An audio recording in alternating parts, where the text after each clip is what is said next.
Thermodynamics question number 1. Choose the correct answer. A thermodynamic state function is a quantity और फिर 1 2 3 4 option दे रखे हैं, तो हमें एक करेक्ट ऑप्शन को चूज़ करना है। तो ये जितने भी स्टेटमेंट हैं ये स्टेट फंक्शन को लेकर दिए गए हैं। तो लेट्स सी इनमें से कौन सा करेक्ट स्टेटमेंट है। तो स्टेट फंक्शन क्या होता है? स्टेट फंक्शन वो क्वांटिटीज़ हैं जो किसी सिस्टम की स्टेट को डिफ़ाइन करती हैं। सपोज़ आपके पास एक सिलेंडर है, उसके अंदर गैस है और ये आपका पिस्टन है।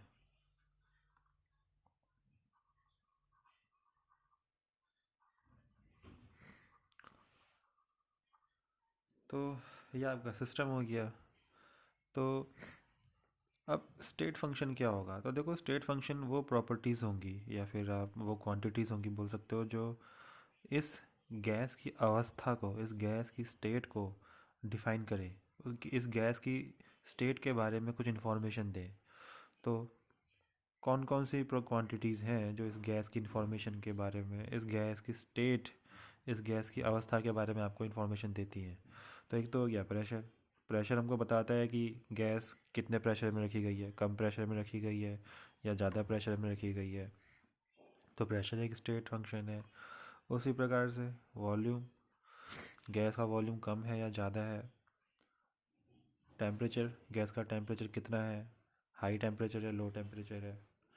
और सबसे बड़ी बात, सबसे इम्पॉर्टेंट बात यह है कि जो प्रेशर होता है, जो स्टेट फंक्शन होता है, नंबर 1 तो मैंने बता दिया, स्टेट को डिफ़ाइन करता है, किसी सिस्टम की स्टेट के बारे में बताता है कि वो किस अवस्था में है। दूसरा, ये पाथ इंडिपेंडेंट होता है।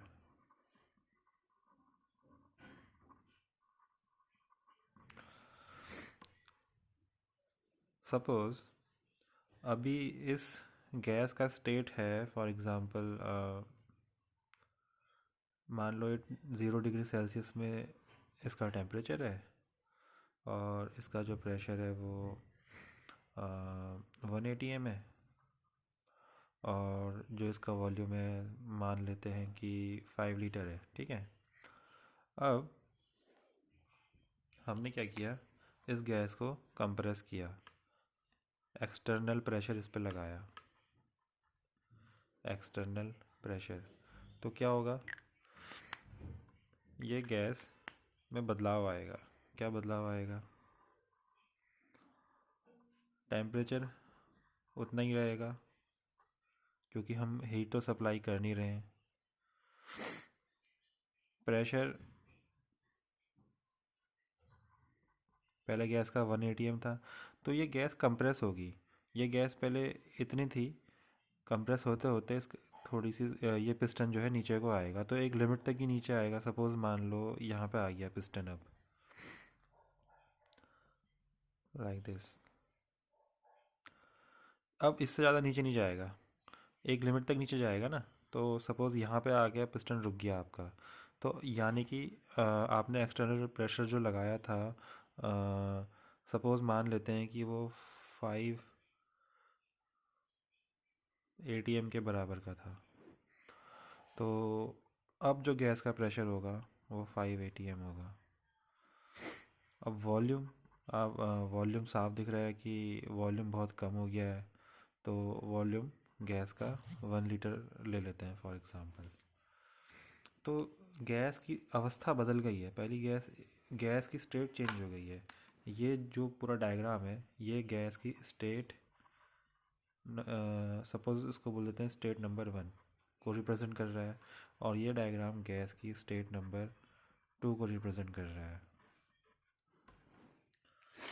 तो यहाँ पे pressure volume temperature, pressure volume temperature जो है गैस की स्टेट को डिफ़ाइन कर रहे हैं।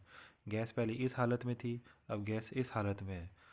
ये तो हो गया एक बात। तो स्टेट फंक्शन स्टेट को डिफाइन करता है। दूसरा, स्टेट फंक्शन पाथ इंडिपेंडेंट होता है। तो देखो, पाथ इंडिपेंडेंट का मतलब क्या है कि आप इस स्टेट से इस स्टेट में कैसे पहुँचे, इससे कुछ फ़र्क नहीं पड़ता। पाथ इंडिपेंडेंट मतलब कि पाथ पे जो निर्भर नहीं करता हो। तो इस स्टेट से इस स्टेट तक पहुंचने के लिए आपने क्या तरीका अपनाया, क्या पाथ था आपका, व्हाट वाज द वे। इससे स्टेट फंक्शन पे कुछ फ़र्क नहीं पड़ता। एक कहने का मतलब, जैसे कि ये गैस 5 लीटर से अब कितनी हो गई है, 1 लीटर हो गई है। तो डेल्टा वी कितना हो गया, चेंज इन वॉल्यूम कितना हो गया, चेंज इन वॉल्यूम 5 लीटर से 1 लीटर हो गया है। तो चेंज इन वॉल्यूम हो गया -4 लीटर, मतलब 4 लीटर की गिरावट आई है, डिक्रीमेंट आया है। तो इससे फ़र्क नहीं पड़ता कि ये चेंज कैसा आया है। फॉर एग्ज़ाम्पल, मान लो मैंने पहले गैस को एक्सपेंड किया, इस केस में तो कंप्रेशन किया है, इस केस में तो कंप्रेशन किया है।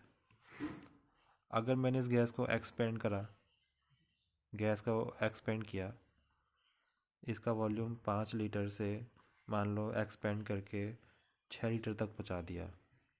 उसके बाद फिर कंप्रेस किया, कंप्रेस करने के बाद फिर इसका वॉल्यूम 1 लीटर तक पहुंचा दिया। तो ये पाथ डिफरेंट है, लेकिन चेंज अभी भी कितना है, डेल्टा वी अभी भी कितना आएगा, -4 लीटर ही आएगा। लेकिन पाथ ये अलग है। पहले का पाथ क्या था, पहले सीधे 5 लीटर से 1 लीटर में पहुंचा दिया, ये पहला वाला पाथ है, ये दूसरा वाला पाथ है। तो स्टेट फंक्शन में हमको सिर्फ मतलब होता है इनिशियल वैल्यू क्या है और फाइनल वैल्यू क्या है। तो वॉल्यूम की इनिशियल वैल्यू 5 लीटर थी, वॉल्यूम की फाइनल वैल्यू 1 लीटर थी। वो 5 लीटर से 1 लीटर कैसे हुआ, इससे हमें मतलब नहीं है, स्टेट फंक्शन इस पर डिपेंड नहीं करता। बस तो डेल्टा वी की वैल्यू इस बात पर डिपेंड नहीं करेगी कि वो 5 से 1 कैसे हुआ। डेल्टा वी सिर्फ इस बात में डिपेंड करेगा कि वो पहले क्या था और अब क्या है। 5 से 1 वो कैसे पहुंचा, इस रास्ते से पहुंचा, सीधे डायरेक्ट कंप्रेस हुआ, या पहले एक्सपेंड हुआ फिर कंप्रेस हुआ, ये पाथ यूज़ किया गया या फिर ये पाथ यूज़ किया गया, इससे डेल्टा वी पे कुछ फ़र्क नहीं पड़ेगा। डेल्टा वी इसके तब भी -4 लीटर आएगा, डेल्टा वी अब भी -4 लीटर आएगा। तो ये होते हैं स्टेट फंक्शन।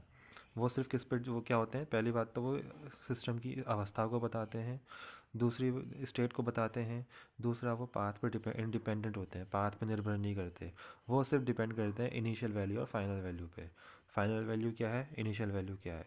तो इसीलिए करेक्ट आंसर क्या होगा, करेक्ट आंसर होगा अ thermodynamic state function is a quantity whose value is independent of path। तो सेकेंड ऑप्शन इज करेक्ट।